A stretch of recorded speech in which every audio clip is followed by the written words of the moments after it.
네, 안녕하세요, 여러분들. 저는 생명대학교 화학에너지공학과의 강사학 교수라고 합니다. 만나서 반갑습니다.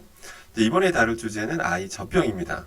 사실은 그동안 제가 아주 오래전부터 제보를 많이 받았었는데, 그동안 좀 다른 주제에 비해서 우선순위가 밀리다 보니까 제가 계속 미루다가 이제서야 드디어 제작하게 됐습니다. 그래서 양해 부탁드리고요.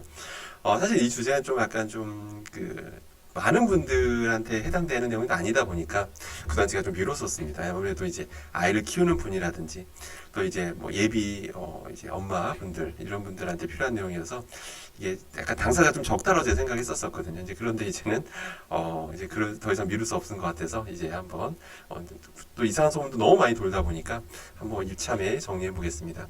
아이 젖병은 보통 이렇게 생겼죠. 자, 먼저 과거 논란을 먼저 한번 살펴보도록 하겠습니다. 사실은 옛날에 논란이 있었어요. 환경 호르몬 중에 가장 대표적인 게 뭐냐면 바로 비스페놀 A, 약자로 BPA라고 하죠. BPA 용출 논란이 있었는데요. 왜 그랬냐면 그 이유가 있습니다. 옛날에는, 지금은 아닌데 옛날에는 약자로 PC, 폴리카보네이트라고 합니다. 이 소재를 많이 썼었어요. PC라는 게 뭐냐면 되게 보시는 것처럼 되게 투명하고 단단해요. 여러분 생각보다 투명하고 단단하게 만드는 그 자연계 존재하는 게 거의 없습니다. 그만큼 투명하고 단단하게 어려워요. 근데 이런 특수 플라스틱을 이용하면 투명하고 단단하게 만들 수가 있다는 거죠. 그러다 보니까 당연히 이제 아이 젖병으로도 많이 썼었었죠.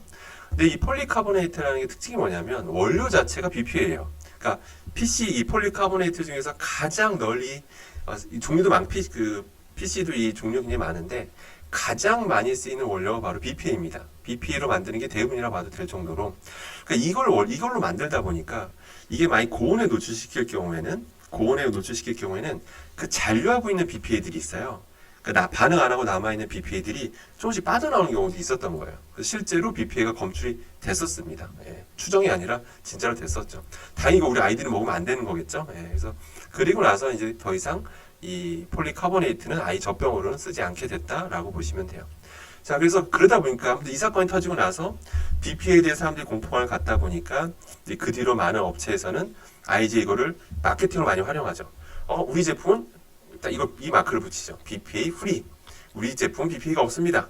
라는 걸 이제 많이 강조하게 된 거죠. 그러니까 이 사건 때문에 그랬었다라고 보시면 돼요. 자, 그런데 2020년 10월입니다. 전 세계를 떠들썩하게 만든 사건이 터지죠. 폴리프로필렌도 이제 아이 젖병을 많이 썼었는데 거기서 미세 플라스틱 논란이 있었어요.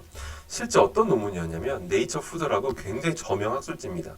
굉장히 유명한 저널이에요.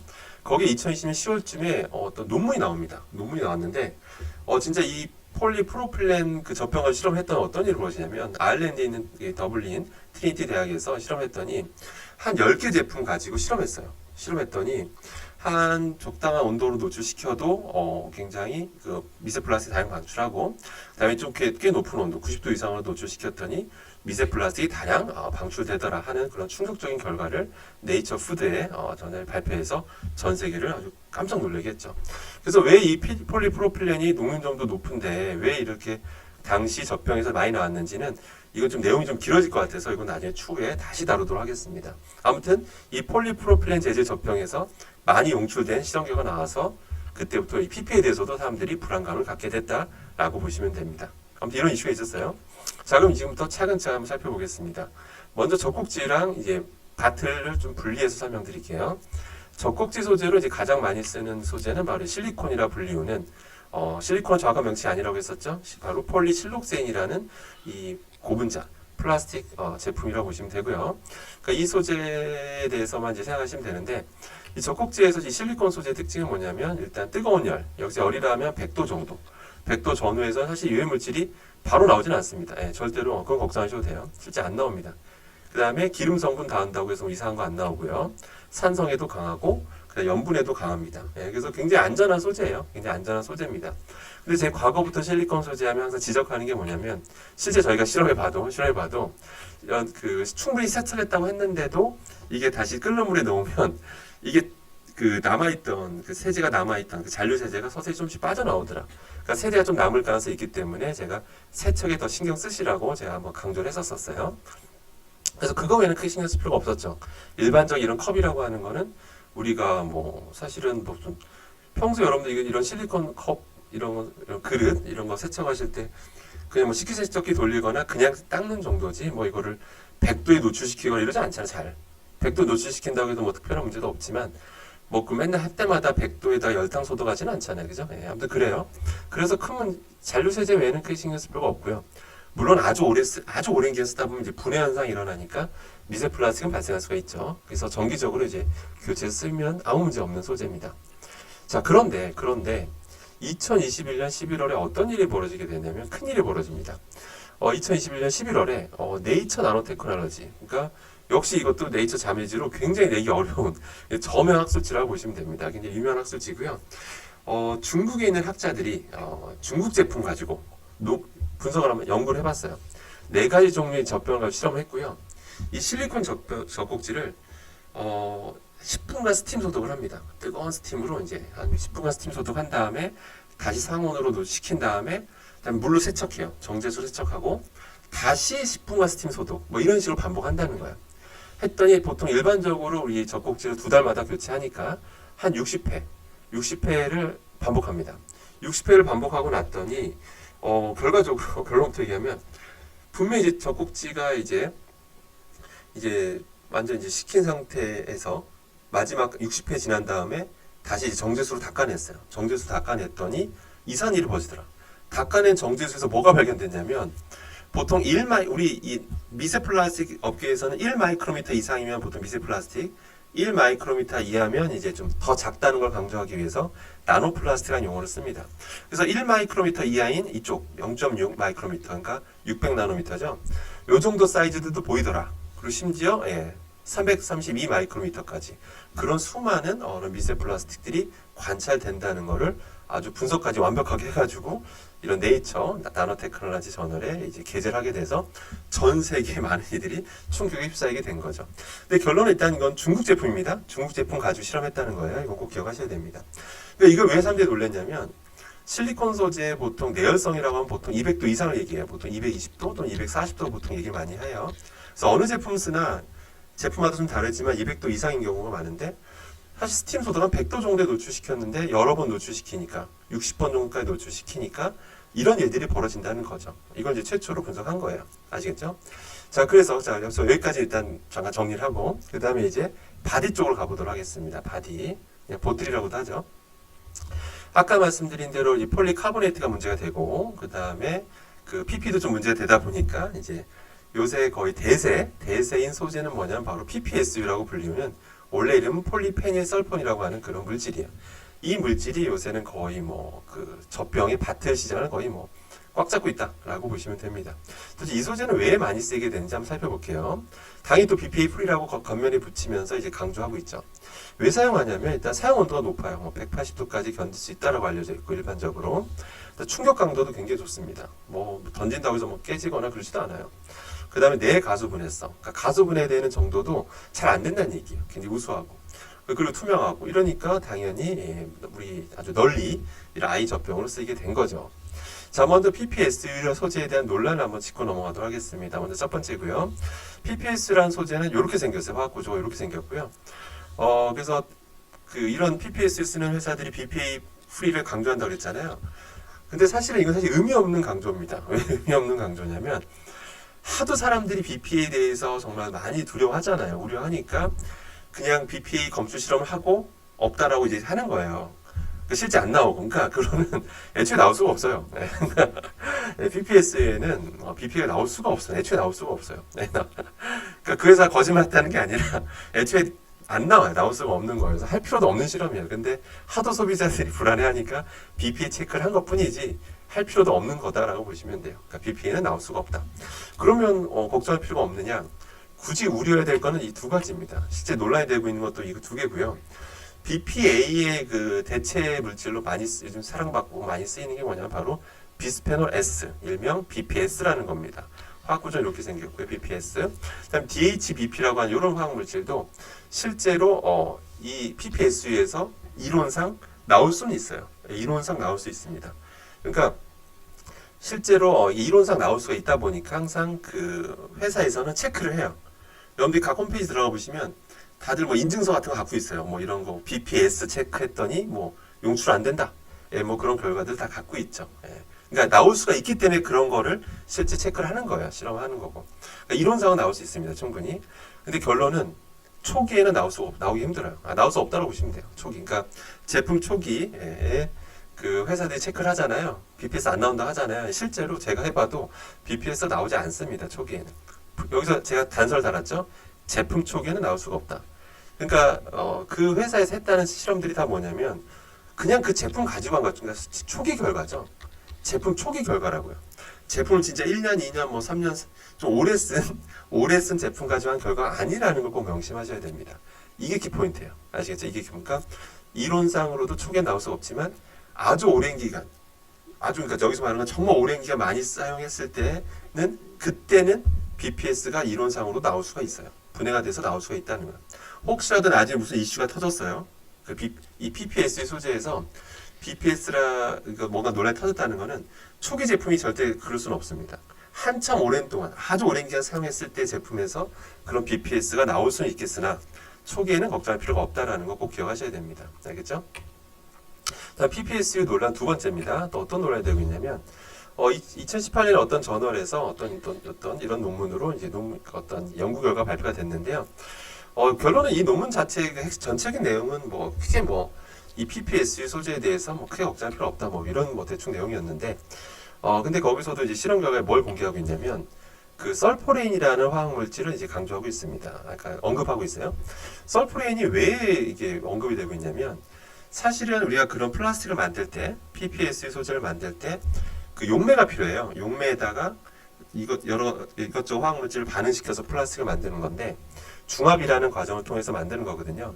그럼 그걸 통해서 만들다 보니까 그런 용매들 중합할 때 그 용매가 잔류할 수가 있어요. 그러니까 미량이나마 남아 있을 수가 있습니다. 최대한 뺀다고 빼도 남아 있을 수는 있어요. 실제 이 논문에서 자기네들 실험해 보니까 그 PPS 소재 내에서 이런 설포레인이 한 1300ppm까지 최대 관찰이 되더라, 잔류하고 있더라라고 돼 있어요. 혹시 이거를 우리가 과량 먹게 되면 어떻게 될까요? 근데 실제로 임신한 렛대에 대한 어떤 실험 결과들이 있는데 어떤 이런 생식 독성이 있다라고 또 실제로 알려져 있습니다. 아까 제가 BPS는 얘기 아닌데요. BPS도 BPA에 비해서 독성 연구 결과가 되게 적어요. BPA는 연구 독성자가 너무 많은데 BPS는 사실 별로 없습니다. 근데 한두 개씩 계속 나오고 있거든요. 그런데 역시 동물 실험 결과를 보면 역시 이런 어떤 생리 독성이 있는 것으로 알려져 있어서 실제 우리가 몸에 들어오면 안 되는 많이 우려하고 있는 그런 물질이다. 그러니까 BPS도 먹으면 안 되고 BPA도 들어오면 안 되겠죠. 아무튼 이 설포레인도 당연히 우리 몸에 과량 들어오면 안 되는 거겠죠. 우리 몸에 아이한테도 들어오면 안 되고. 근데 결론은 뭐냐면 이게 잔류하는 수 있어요. 제품마다 당연히 다르겠죠. 얼마큼 정제를 많이 했느냐에 따라서 이 설포레인의 잔류 정도가 달라집니다. 그래서 여러분들이 걱정하셔야 되는 건 뭐냐면, 근데 걱정하실 필요가 없는 게 이걸 바로 쓰진 않을 거란 말입니다. 여러분들이 젖병을 처음에 사셔서 바로 사용하시진 않을 것이고 처음에 열탕 소독을 하실 거란 말이에요. 물론 세척도 하고 열탕 소독도 하실 텐데 처음 샀을 때만 열탕 소독 시간 좀 길게 가져가세요. 첫날에만 열탕 소독 시간을 길게 가져가시면 여기서 길게라고 하는 건 한 거의 5에서 10분 정도, 10분 정도. 이건 긴 시간이에요. 이 정도 시간 정도 이게 충분히 열탕 소독 해주시게 되면 혹시 모를 남아있을 이런 설포레인 이 물질은 그렇게까지 걱정하실 필요는 없습니다. 아시겠죠? 특히 더 제품 초기에는 더더욱 그러니까 아무튼 그게 제품 초기에 이런 식으로 빼놓기만 해놓으면 여러분들이 걱정하실 필요가 없다라고 보시면 됩니다. 자, 그러면 이제 정리를 해야겠죠. 정리를 해야 되는데 일단 두 가지로 볼게요. 젖꼭지 소재인 실리콘의 우려사항은 뭐냐면 먼저 잔류 소재는 늘 걱정하셔야 되죠. 그런데 이게 아이용이다 보니까 보통 그 어머님들께서 보통 이거를 항상 이게 뭔가 어떤 식으로 열탕 소독하는 경우가 많죠. 그러면 그 정도 할 때는 잔류 소재가 거의 다 빠지기 때문에 걱정할 필요 없고요. 열탕 소독 안 하시게 되면 충분히 이 세척 시간을 충분히 가져주시면, 그러니까 헹구는 시간을 충분히 가져주시면 그렇게 걱정 안 하셔도 됩니다. 근데 이거는 걱정하셔야 되죠. 미세 플라스틱은 걱정하셔야 되는 게 맞습니다. 역시 그 회사마다 이거에 대한 그 초기 결과를 갖고 있어요. 그 초기 제품의 결과 다 갖고 있어요. 그럼 뭐라고 나오죠? 미세 플라스틱 안 나온다 나와요. 안 나와요. 초기에는 저도 해봐도 안 나와요. 걱정할 필요가 없는데 문제는 아까 그 외국 연구 결과 뭐였죠? 60회 그 100도 정도의 그 스팀에 노출시켰더니 미세 플라스틱이 나온다는 그 결과를 발표했잖아요. 그러니까 무슨 얘기냐면 우리가 평소에 어떤 실리콘 뭐 컵이라든지 용기는 평소에 막 100도에 막 우리 쌈포나 막 이러지 않는단 말이에요. 평소에는 그러니까 미세 플라스틱까지 발생할 정도까지 가려면 시간 좀 오랜 시간 아주 써야 된단 말이에요. 근데 이 아이용은 이거는 아무래도 늘 100도에 노출시킨다면 하는 경우가 많죠. 열탕 소독하는 경우가 많다 보니까. 그러니까 무슨 얘기냐면 미세 플라스틱이 발생할 가능성이 큰 거죠. 그러니까 100도에만 노출시켜도 조직이 조금씩 계속 약해져요. 조금씩 약해지다 보니까 이게 좀 오랜 시간 쓰다 보면 그래서 오랜 시간 그러니까 일반 이런 그 실리콘 컵이라든지 이런 제품에 비해서 미세 플라스틱이 발생할 가능성이 커진다는 거죠. 아까 그냥 정제수에만 우리가 그냥 닦아내도 막 미세 플라스틱 막 나왔잖아요. 그러니까 아이가 그 젖꼭지를 물었을 때 미세 플라스틱이 나올 수 있다라는 거죠. 왜? 조직이 약해져 있을 때. 알겠죠? 예. 그러니까 초기에는 걱정할 필요가 없어요. 자, 바디의 우려사항은 뭐냐면 아까 환경 호르몬, BPS라든지 이런 거 있었죠. 근데 역시 초기에는 걱정할 필요가 없습니다. 제품 초기에는 아예 걱정하실 필요가 없고 역시 이게 아주 일반적으로 오랜 시간이 걸려서야 조금씩 분해가 서서 일어나면서 BPS가 뭐 용출될 수도 있는 건데 그것도 뭐 극미량으로 보입니다. 예, 그 정도로 분해가 잘 되는 소재는 아니에요. 근데 우리가 이거를 어떻게 하죠? PPSU라는 소재의 젖병을 역시 열탕 소독 또는 UV라든지 자외선 소독들을 자꾸 하면서 상대적으로 그 노화, 분해가 상대적으로 일반적으로 우리가 사용했을 때보다는 분해가 좀 더 속도가 빨라진다는 거죠. 그러니까 분해되는 시기가 더 단축된다는 거죠. 그렇게 되면 BPS가 용출될 수도 있어요. 아시겠죠? 예, 그러니까 분해된 속도를 어떻게든 좀 길게 최대한 분해가 안 되게끔 좀 그 시기를 길게 가져가는 게 중요해요. 미세 플라스틱도 마찬가지입니다. 제품 초기에는 뭐 무적이에요. 걱정하셔도 돼요. 그런데 역시 열탕 소독하고 UV라는 걸 계속 노출시키고 이렇게 하다 보면 점점 조직이 조금씩 약해집니다. 그렇게 되면 추후에 오랜 기간 썼을 때는 미세 플라스틱으로부터 완전히 자유로울 수는 없다라는 거예요. 그 나중에 PPS로부터 미세 플라스틱 연구가 나와도 이상할 게 없다라는 거예요. 아시겠죠? 그래서 결론은 뭐냐? 이제 결론입니다. 결론은 뭐냐면 그 내용이 쉬운 내용이 아니다 보니까 최대한 짧게 한다고 했는데 아무튼 그래서 결론 이것만 기억하시면 돼요. 오늘 한 얘기 다 잊어버리시고 결론만 기억하시면 됩니다. 뭐냐면 보통 열탕 소독하신 경우가 많아요. 그래서 제품마다 주의사항들이 있어요. 근데 주의사항들 읽어보시면 알겠지만 보통 뭐 5분 막 이렇게 얘기를 해요. 5분까지 뭐 그 정도면 충분하다는 건데 근데 저는 5분까지 갈 필요 없습니다. 30초면 충분합니다. 30초면 충분합니다. 열탕 소독을 우리가 왜 하는 거죠? 하는 이유가 일단은 혹시라도 남아있어 잔류하는 세제 빼내기도 적합하고요. 그 다음에 혹시 모를 남아있는 균들을 제거하는 거잖아요. 근데 우리가 이런 젖꼭지든 이런 젖꼭지 아까 말한 서재든 이 바틀이든 기본적으로 세척을 하잖아요. 세제를 이용해 세척을 하기 때문에 세척하고 나면 실제로 대다수 일단 균들은 거의 대부분 빠져나가요, 사실은. 세제만으로도 이렇게 대부분 균들이 거의 다 빠져나가고요. 혹시 모를 남아있는 잔류하고 있는 세제라든지 균을 제거하기 위한 용도가 바로 열탕 소독이잖아요. 30초면 충분합니다. 30초 이내로 하시면 돼요. 30초 이내로. 일단 UV 소독기 갖고 계신 분 많은데요. 쓰지 말라가 아니라 역시 제품 초기에는 UV로 인한 뭐 분해 뭐 이런 거 걱정하셔도 되는데 자꾸 오랜 기간 이게 자꾸 노출된 시간이 길어지면 길어질수록 분해 속도가 더 빨라지게 됩니다. 그럼 아까 말한 미세 플라스틱 이런 환경 호르몬을 걱정하셔야 되기 때문에 평소에 UV 소독 균을 없애기 위한 거잖아요. 그러면 30초면 충분합니다. 보통 그런 데서 뭐 1, 2분, 뭐 몇 분, 뭐 3, 4분 이렇게 사용 설명서가 나와 있어도 시간을 좀 더 짧게 가져가세요. 한 30초 이내면 충분합니다. 그러면 여러분들 혹시라도 남아있을 어떤 균들을 다 제거할 수가 있고. 그럼 이렇게 하면 왜 하냐? 분해 시기를 단축되는 걸 막을 수가 있다는 거예요. 그러니까 분해가 자꾸 조직이 약해져서 분해가 이제 조금씩 일어나면서 아까 말한 미세 플라스틱과 환경 호르몬이 문제되는 거기 때문에 그래서 이렇게 해서 그 제품의 어떤 그 수명을 길게 가져가시는 것이 중요하다라고 기억하시면 됩니다. 그래서 그리고 마지막 결론, 교체 주기를 매우 짧게 가져가셔야 됩니다. 가끔 이제 제품 사다 보면 그 공고사항이 나올 거예요. 공고사항이 뭐라고 나오냐면 보통 회사마다 다른데 젖꼭지는 보통 뭐 2, 3개월 이 정도마다 교체하라 이렇게 얘기하기도 하고 바틀 같은 경우는 뭐 5, 6개월 뭐 이렇게 얘기를 할 겁니다. 보통 이때마다 교체해서 쓰다라고 얘기를 해요. 그런데 그보다 더 짧게 가져가세요. 어차피 아이를 키우는 기간이 그러니까 아이 젖병을 쓰는 기간이 길지가 않잖아요. 그죠? 젖병을 매년 3, 4년씩 쓰는 건 아니거든요. 보통 뭐 1년 정도잖아요. 1년 정도? 그렇기 때문에 결론은 교체 주기를 2, 3개월 정도 5, 6개월 하지 마시고 한 달 정도로 잡으세요. 한 달 정도.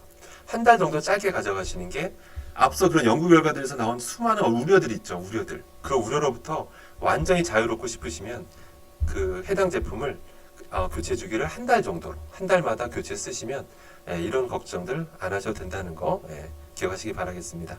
오늘 내용은 여기까지 하기로 하고요. 또 궁금한 사항들 있거나 제보하고 싶은 내용 있으시면 언제든지 편하게 댓글이나 이메일 보내주시기 바라겠습니다. 이번 내용은 여기까지 하도록 하겠습니다. 이상입니다.